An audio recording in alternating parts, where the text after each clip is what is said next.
السلام عليكم، اهلا يا جماعه، عاملين ايه؟ يا رب تكونوا بخير. انا مريم حسام ورجعت لكم بفيديو جديد، وفي الفيديو ده هشارك معاكم تجربه عملتها علشان اشوف ايه اكتر حاجه منتجه بالنسبه لي، او ايه الحاجات اللي لو عملتها هتخلي اليوم بتاعي منتج واقرب حاجه لليوم المثالي بالنسبه لي. فكتبت حاجات ممكن لو عملتها احس ان اليوم بتاعي فعلا مثالي او منتج قوي، واطلع منه باكتر فايده ممكنه. يعني بما ان احنا قربنا على الامتحانات وانا حاسه ان انا محتاجه الم حاجات كتير قوي في المذاكره، فكنت محتاجه اجرب حاجه زي كده علشان تساعدني ان انا احسن من مذاكرتي، في نفس الوقت اشوف انا ممكن اقدر اعمل ايه خلال اليوم لو مثلا بعدت عن السوشيال ميديا.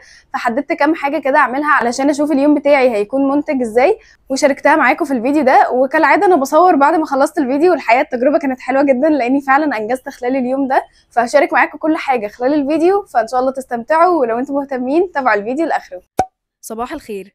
في اليوم ده ما كنتش عارفة أصحى في ميعادي قوي، فقمت على أول منبه على 8:30 طفيته وأجلته لبعدها ونمت تاني، وبعد كده قمت تاني على 9 ل5 طفيت المنبه وبرضه ما قدرتش أكمل صحيان يعني، ورجعت نمت تاني وأجلت المنبه ل9:30، وبعد كده قمت بقى على 9:30 قلت خلاص بقى أحاول أفوق نفسي، وبعد كده رحت غسلت سناني وغسلت وشي بالغسول واتوضيت علشان أصلي الضحى، وبعدين رجعت الأوضة فتحت شباك وبلكونة الأوضة.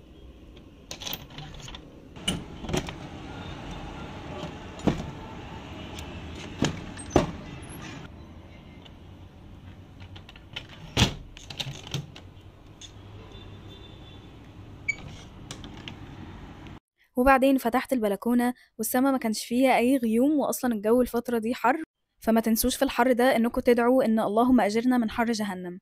بعد كده دخلت الأوضة تاني، وعلشان بعد الغسول المفروض أرطب وشي فاستخدمت المرطب ده لوشي، وبعد كده رحت بقى صليت الضحى. ونصيحة، حاولوا تظبطوا مواعيد نومكم على أساس صلاة الفجر، يعني تصحوا في ميعاد صلاة الفجر تصلوا، بعد كده شوفوا لو هتكملوا نوم تاني. وبعد كده بقى رتبت السرير بتاعي علشان دي حاجة لما بعملها في أول اليوم كده بتبقى حاجة كويسة إن أنا رتبت يعني الأوضة، فبس رتبت السرير.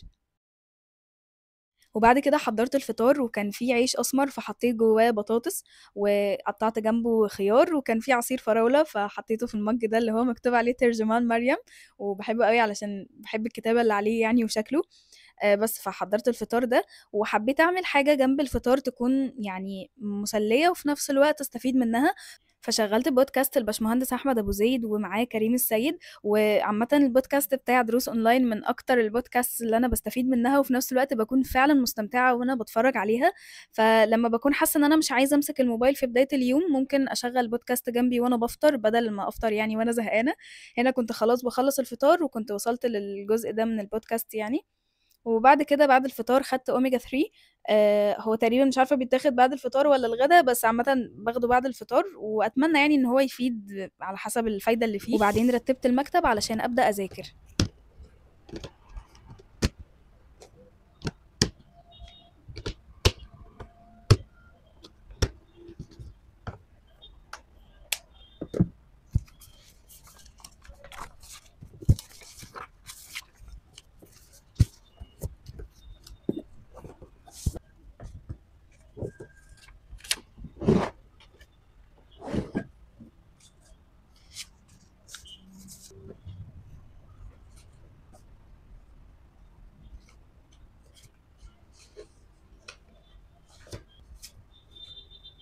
ولمّا خلاص رتّبت المكتب، جِبت السبورة اللي هي باكتب عليها المواد اللي أنا هاذاكرها خلال اليوم، فمسحت الكتابة اللي كانت مكتوبة عليها، وبعد كده جِبت قلم سبورة وبدأت أكتب تاني الحاجات اللي أنا هاذاكرها خلال اليوم.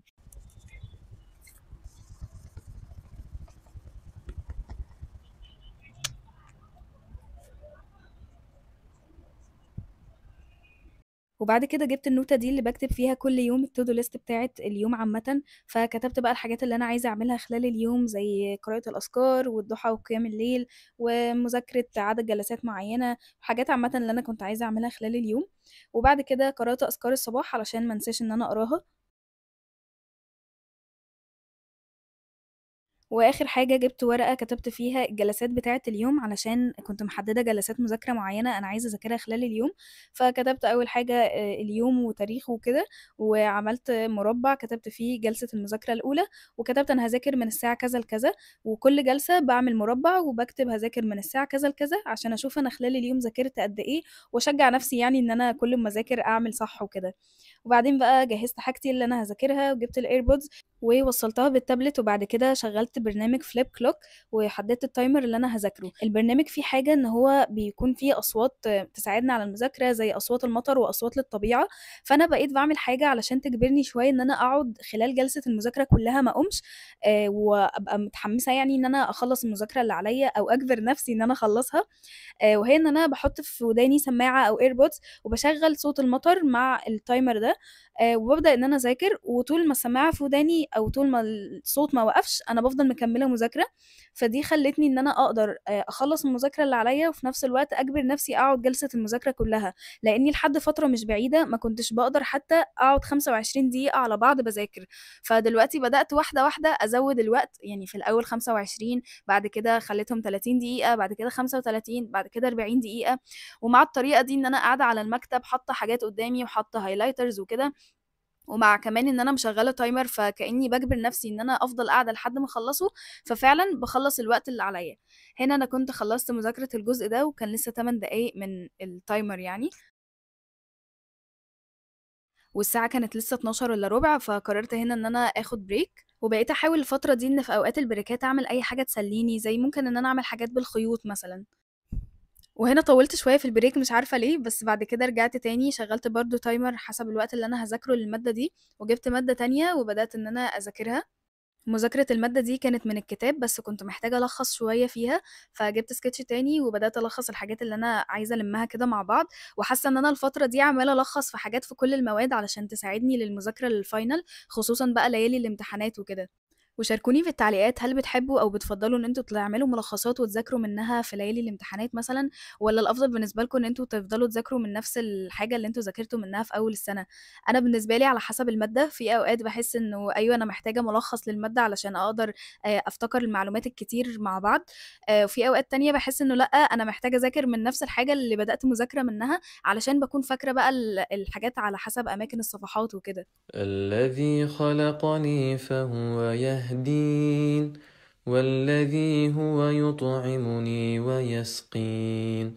وعلى الساعة 1:30 كده كنت خلصت جلسة المذاكرة دي، والتابلت كمان كان قرب يفصل فقمت حطيته على الشاحن، وبس بعدها خدت بريك ورحت صليت الظهر. واكتر لحظة انجاز لما بعمل صح على المربعات اللي بكون عاملاها دي. وعلى الساعة 2 كنت عايزة انام شوية فدخلت انام، فعلا نمت شوية علشان افوق تاني، ورجعت صحيت كده على الساعة 3، وعلشان اكون فايقة اكتر فرحت عملت ايس كوفي. وانا مش عارفة اصلا هو بيفوقني ولا لأ، بس انا بحب طعمه خصوصا ان هو حاجة ساقعة، فبحب اشربه علشان بحس ان هو حاجة كده تناسب الحر. بعد كده بقى كتبت جلسة المذاكرة اللي انا هذاكرها، حددت الوقت من كذا لكذا، وكتبت المادة اللي انا هذاكرها، وجبت حاجة المادة دي وكنت هنا هذاكر أدب. وبعدين شغلت التايمر وخلاص بقى التايمر صديقي المفضل الفترة دي علشان أعرف بس إن أنا أجبر نفسي أقعد أذاكر، وخصوصا إن أنا لما بكون حاطة مثلا الإيربودز أو السماعات عامة بتخليني كأني معزولة عن العالم ومركزة بس في الحاجة اللي أنا بعملها، وفعلا لاحظت إن أنا بعرف أركز أكتر، وبيبقى عندي قابلية إن أنا عادي أنا ما عنديش مانع أكمل مذاكرة كمان حتى لو التايمر وقف، لمجرد إن أنا خلاص أنا ركزت فعلا في الحاجة اللي أنا بذاكرها. فلو بتتشتتوا كتير من حركة اللي حواليكوا في البيت مثلا، أو لو مش بتعرفوا تركزوا في الحاجة اللي بتذاكروها، ممكن تجربوا تعملوا الطريقة دي وفعلا ممكن تساعدكوا. ولو مش هتشغلوا تايمر عامة ممكن تشغلوا فيديو study with me، علشان كده كأنكوا برضو مجبرين تقعدوا تخلصوا المذاكرة اللي عليكوا لحد ما الشخص اللي في الفيديو يخلص مذاكرة هو كمان. وانا هنا في المادة دي من كتر المعلومات والحاجات اللي فيها لقيت ان انا مش هعرف اذاكرها غير لما اقعد الخص كده بايدي، ولخصت فعلا فيها كتير قوي. وعلى الساعة 5:03 كنت خلاص خلصت مذاكرة الجلسة دي، ولحد دلوقتي كده نكون ذاكرنا 3 جلسات مذاكرة وصحينا بدري، فأنا مبسوطة بده، فعملت صح برضو على الجلسة دي.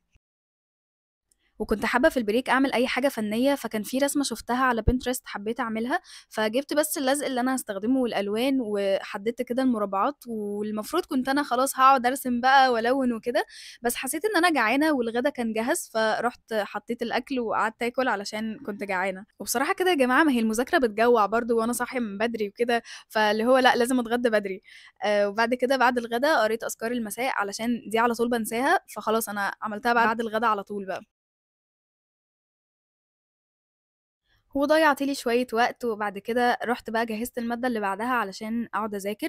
والحقيقة إن أنا الفترة دي ما بقيتش ماشية بفكرة إن أنا آخُد عدد مذاكرة كذا وآخُد break 5 دقايق وارجع تاني، لإن أنا break 5 و10 دقايق ده ما بياكلش معايا خالص، ما يعني باحس إن أنا خلاص أنا ما لحقتش أعمل حاجة أصلًا، فمش هاقدر أركّز في المادة اللي بعدها لو أنا ما خدتش break كافي يعني. فما بقيتش ماشية بده، بقيت باركّز أكتر إنه أنا خلال اليوم خلّصت المذاكرة اللي عليّا أو المواد اللي أنا كنت ناوية أذاكرها والّا لأ. مش مهم بقى أنا خدت break قد إيه ما بين كل مادة والتانية يعني. وفي المادة دي استخدمت sticky notes ترجمت فيها قطع كانت عندي، وبس كده كنت خلّصت مذاكرة على الساعة 09:00 ل17:00. ودي الفوضى اللي باحب أشوفها بعد المذاكرة، المزيج ما بين الsticky notes والhighlighters. ودي كانت آخر مادة كان المفروض إن أنا أذاكرها خلال اليوم. وبعد كده حبيت في الbreak إن أنا أقرأ شوية، وأنا باقرأ سلسلة رجل المستحيل اللي هي سلسلة روايات جيب. فالعدد اللي أنا كنت المفروض أقرأه كنت منزّلاه PDF، فحطيته كده على التابلت وحسيت إنه القراية من عليه أحلى فعلًا، فقعدت أقرأ شوية. ولو بتحبوا القراية وبتقرأوا حاجة الفترة دي شاركوني أنتم بتقرأوا إيه، سواء كانت رواية أو كتاب. وعباد الرحمن الذين يمشون على الأرض هونا وإذا خاطبهم الجاهلون قالوا سلاما والذين يبيتون لربهم سجدا وقياما. فاكرين بقى الرسمة اللي أنا كنت عايزة أرسمها؟ كنت باكلم صاحبتي فقعدت أرسمها وأنا باكلمها، فكنت مستمتعة شوية، رسمت 2 من الرسمة اللي أنا كان المفروض أرسمها يعني، وكنت فاتحة Pinterest بقى عشان هو الملهم بقى في الحاجات دي. بس فناوية لمّا أخلّص رسمها بقى أبدأ ألوِّن فيها كلّها على بعض يعني. وبعد كده قرأت قرآن من على برنامج ترتيل. باقرأه من على البرنامج ده عشان باكون محددة وِرد يومي باقرأه فيه على البرنامج، فبيكون متتبع كده أنا قرأت يعني إمتى. وكان عندي حفظ قرآن ودي تعتبر الجلسة ال5 خلال اليوم. فجِبت المصحف وبدأت إن أنا أراجع القرآن اللي أنا كان المفروض أحفظه يعني، كان عليّا مراجعة بس فقعدت أراجعها. ودي كانت آخر حاجة عملتها كمذاكرة يعني أو حاجة من التاسكات اللي عليّا. بسم الله الرحمن الرحيم حميم والكتاب المبين. وآخر حاجة في اليوم هي إن أنا لعبت رياضة، اتمشيت شوية على المشاية عشان بقى لي مدة ما لعبتش رياضة.